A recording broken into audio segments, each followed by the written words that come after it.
Hi viewers, welcome to my channel green pot vlogs. ఈరోజు పాయా సూపు చాలా సింపుల్గా టేస్టీగా ఎలా చేయాలో చూసేద్దాం.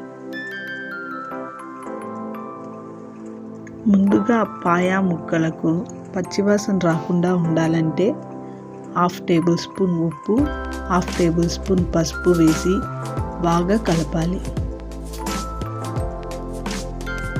ఈ విధంగా బాగా కలిపి ఇందులో గోరువెచ్చని నీళ్లు పోసుకొని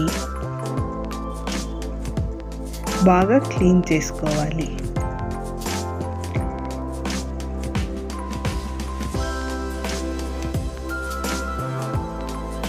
ఈ విధంగా కడుక్కోవడం వల్ల ఎలాంటి వాసన అనేది ఉండదు. కడిగిన ముక్కల్ని కుక్కర్లోకి వేసుకొని 1/2 లీటర్ నీరు పోసి తగినంత ఉప్పు వేసుకోవాలి.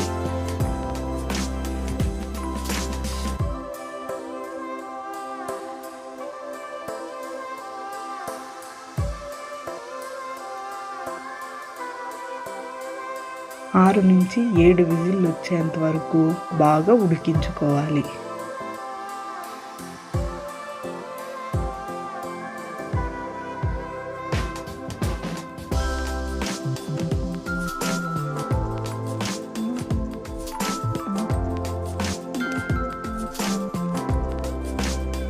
ముక్కలు బాగా ఉడికాయి.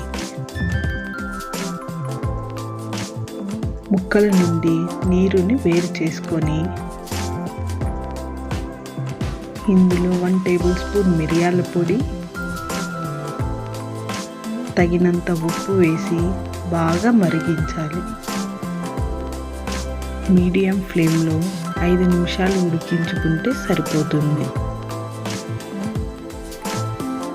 జలుబు దగ్గు చేసినప్పుడు ఇలా చేసుకొని తాగడం వల్ల మంచి రిలీఫ్ దొరుకుతుంది. కొత్తిమీరతో సర్వ్ చేసుకుంటే చాలా టేస్టీగా ఉంటుంది.